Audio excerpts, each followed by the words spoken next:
The Man of the Crowd by Edgar Allan Poe. It was well said of a certain German book that lässt sich nicht lesen. It does not permit itself to be read. There are some secrets which do not permit themselves to be told. Men die nightly in their beds, wringing the hands of ghostly confessors, and looking them piteously in the eyes. Die with despair of heart and convulsion of throat, on account of the hideousness of mysteries which will not suffer themselves to be revealed. Now and then, alas, the conscience of man takes up a burthen so heavy in horror that it can be thrown down only into the grave, and thus the essence of all crime is undivulged.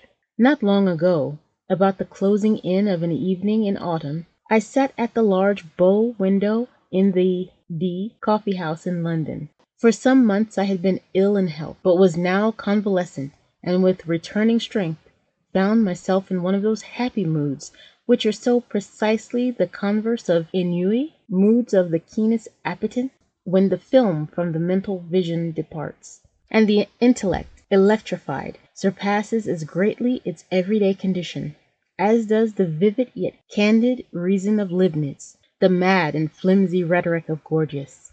Merely to breathe was enjoyment, and I derived positive pleasure even from many of the legitimate sources of pain. I felt a calm but inquisitive interest in everything. With a cigar in my mouth and a newspaper in my lap, I had been amusing myself for the greater part of the afternoon, now in poring over advertisements, now in observing the promiscuous company in the room, and now in peering through the smoky panes into the street. This latter is one of the principal thoroughfares of the city, and had been very much crowded during the whole day. But as the darkness came on, the throng momently increased, and by the time the lamps were well lighted, two dense and continuous tides of population were rushing past the door. At this particular period of the evening I had never before been in a similar situation, and the tumultuous sea of human heads filled me, therefore, with a delicious novelty of emotion. I gave up, at length, all care of things within the hotel, and became absorbed in contemplation of the scene without. At first my observations took an abstract and generalized turn. I looked at the passengers in masses, and thought of them in their aggregate relations. Soon, however, I descended to details, and regarded with minute interest the innumerable varieties of figure, dress, air, gait, visage, and expression of countenance. By far the greater number of those who went by had a satisfied business-like demeanor, and seemed to be thinking only of making their way through the press. Their brows were knit and their eyes rolled quickly. When pushed against by fellow wayfarers, they evinced no symptom of impatience, but adjusted their clothes and hurried on. Others, still a numerous class, were restless in their movements, had flushed faces, and talked and gesticulated to themselves, as if feeling in solitude on account of the very denseness of the company around. When impeded in their progress, these people suddenly ceased muttering, but redoubled their gesticulations, and awaited, with an absent and overdone smile upon their lips, the course of the persons impeding them. If jostled, they bowed profusely to the jostlers, and appeared overwhelmed with confusion. There was nothing very distinctive about these two large classes beyond what I have noted. Their habiliments belonged to that order which is pointedly termed the decent. They were undoubtedly noblemen, merchants, attorneys, tradesmen, stock jobbers, the eupatrids, and the commonplace of society. Men of leisure and men actively engaged in affairs of their own, conducting business upon their own responsibility. They did not greatly excite my attention. The tribe of clerks was an obvious one, and here I discerned two remarkable divisions.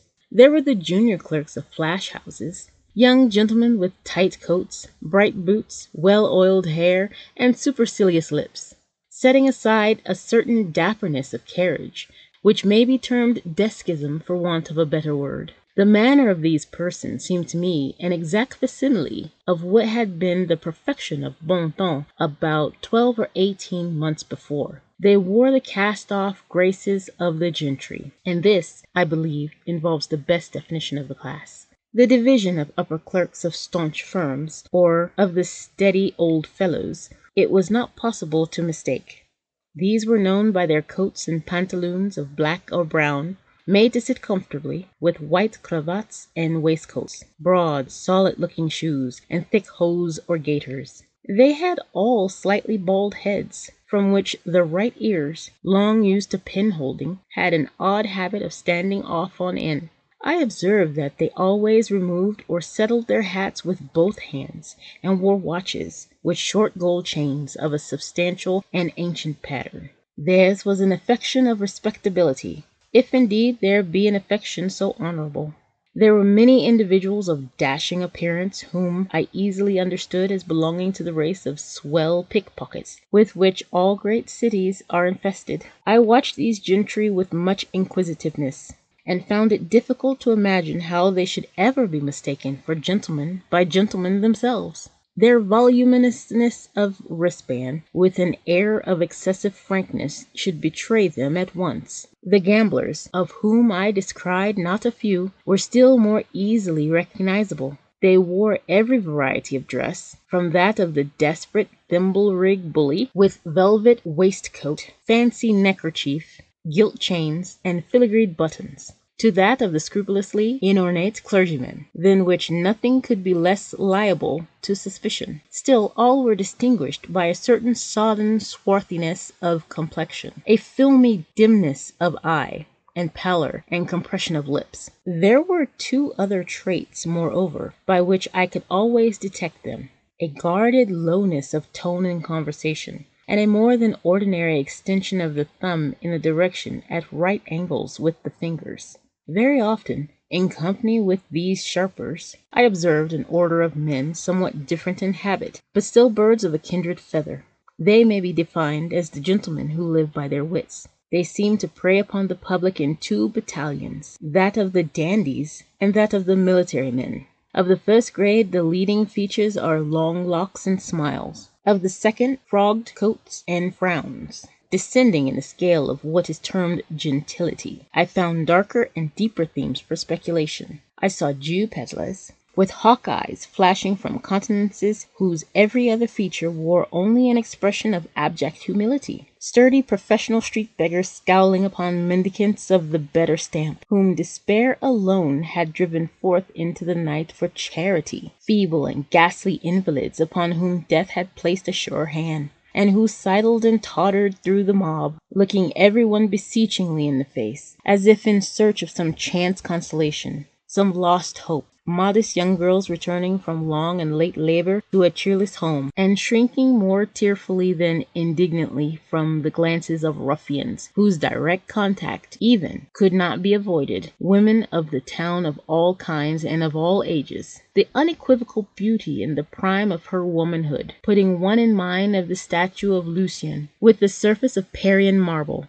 and the interior filled with filth. The loathsome and utterly lost leper in rags, the wrinkled, bejeweled, paint-begrimed beldame, making a last effort at youth, the mere child of immature form, yet, from long association, an adept in the dreadful coquetries of her trade, and burning with a rabid ambition to be ranked the equal of her elders in vice. Drunkards innumerable and indescribable, some in shreds and patches, reeling inarticulate, with bruised visage and lackluster eyes, some in whole, although filthy garments, with a slightly unsteady swagger, thick sensual lips, and a hearty-looking rubicund face. Others clothed in material which had once been good, and which even now were scrupulously well brushed. Men who walked with a more than naturally firm and springy step, but whose countenances were fearfully pale, whose eyes hideously wild and red, and who clutched with quivering fingers, as they strode through the crowd, at every object which came within their reach. Beside these, piemen, porters, coal-heavers, sweeps, organ-grinders, monkey exhibitors, and ballad-mongers, those who vended with those who sang, ragged artisans and exhausted laborers of every description, and all full of the noisy and inordinate vivacity which jarred discordantly upon the ear, and gave an aching sensation to the eye. As the night deepened, so deepened to me the interest of the scene. For not only did the general character of the crowd materially alter, its gentler features retiring in the gradual withdrawal of the more orderly portion of the people, and its harsher ones coming out into bolder relief, as the late hour brought forth every species of infamy from its den, but the rays of the gas lamps, feeble at first in their struggle with the dying day, had now at length gained ascendancy, and threw over everything a fitful and garish lustre. All was dark yet splendid, as that ebony to which has been likened the style of Tertullian. The wild effects of the light enchained me to an examination of individual faces, and although the rapidity with which the world of light flitted before the window prevented me from casting more than a glance upon each visage, still it seemed that, in my then peculiar mental state, I could frequently read, even in that brief interval of a glance, the history of long years. With my brow to the glass, I was thus occupied in scrutinizing the mob, when suddenly there came into view a countenance, that of a decrepit old man, some 65 or 70 years of age, a countenance which at once arrested and absorbed my whole attention on account of the absolute idiosyncrasy of its expression. Anything even remotely resembling that expression I had never seen before. I well remember that my first thought, upon beholding it, was that wretch, had he viewed it, would have greatly preferred it to his own pictorial incarnations of the fiend. As I endeavored, during the brief minute of my original survey, to form some analysis of the meaning conveyed, there arose confusedly and paradoxically within my mind the idea of vast mental power, of caution, of penuriousness, of avarice, of coolness, of malice, of bloodthirstiness, of triumph, of merriment, of excessive terror, of intense, of supreme despair.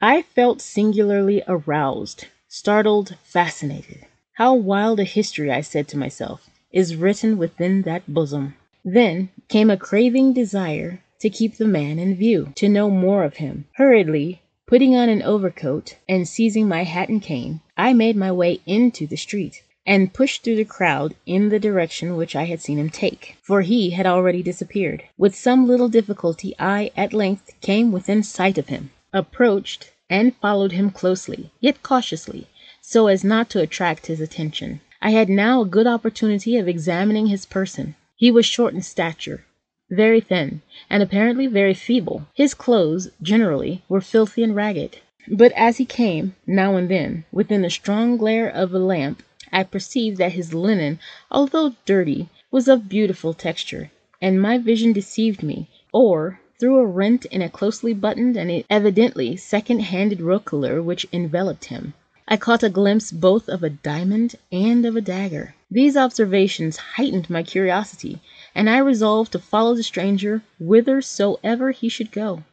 It was now fully nightfall, and a thick humid fog hung over the city, soon ending in a settled and heavy rain. This change of weather had an odd effect upon the crowd, the whole of which was at once put into new commotion and overshadowed by a world of umbrellas.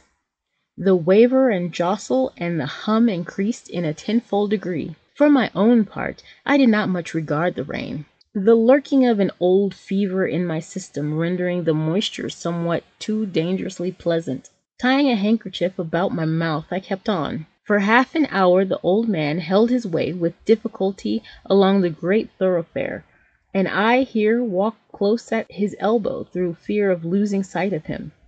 Never once turning his head to look back, he did not observe me. By and by he passed into a cross street, which, although densely filled with people, was not quite so much thronged as the main one he had quitted. Here a change in his demeanor became evident. He walked more slowly and with less object than before, more hesitatingly. He crossed and recrossed the way repeatedly without apparent aim, and the press was still so thick that at every such movement I was obliged to follow him closely. The street was a narrow and long one, and his course lay within it for nearly an hour, during which the passengers had gradually diminished to about that number which is ordinarily seen at noon in Broadway near the park. So vast a difference is there between a London populace and that of the most frequented American city. A second turn brought us into a square, brilliantly lighted and overflowing with life. The old manner of the stranger reappeared. His chin fell upon his breast, while his eyes rolled wildly from under his knit brows in every direction upon those who hemmed him in. He urged his way steadily and perseveringly.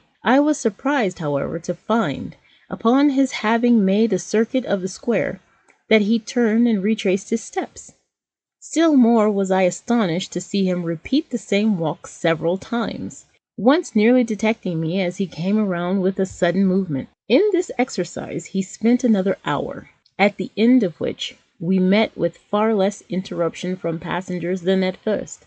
The rain fell fast, the air grew cool, and the people were retiring to their homes. With a gesture of impatience, the wanderer passed into the by-street comparatively deserted. Down this, some quarter of a mile long, he rushed with an activity I could not have dreamed of seeing in one so aged, and which put me to much trouble in pursuit. A few minutes brought us to a large and busy bazaar, with the localities of which the stranger appeared well acquainted, and where his original demeanor again became apparent, as he forced his way to and fro, without aim, among the host of buyers and sellers.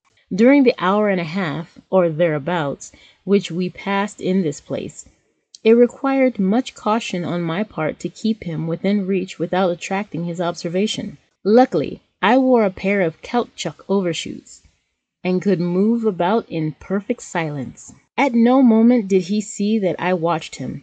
He entered shop after shop, priced nothing, spoke no word, and looked at all objects with a wild and vacant stare.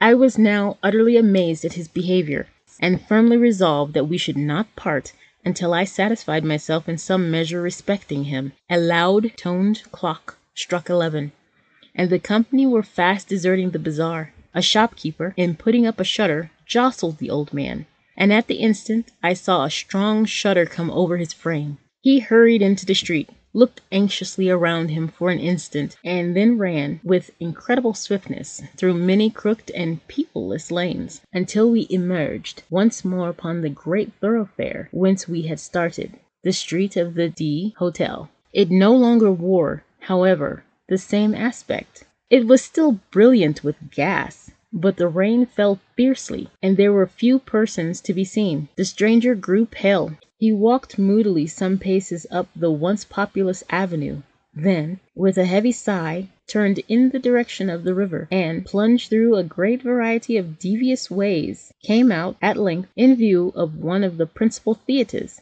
It was about being closed, and the audience were thronging from the doors. I saw the old man gasp as if for breath while he threw himself amid the crowd, but I thought that the intense agony of his countenance had, in some measure, abated. His head again fell upon his breast. He appeared as I had seen him at first. I observed that he now took the course in which had gone the greater number of the audience, but upon the whole I was at a loss to comprehend the waywardness of his actions. As he proceeded, the company grew more scattered, and his old uneasiness and vacillations were resumed.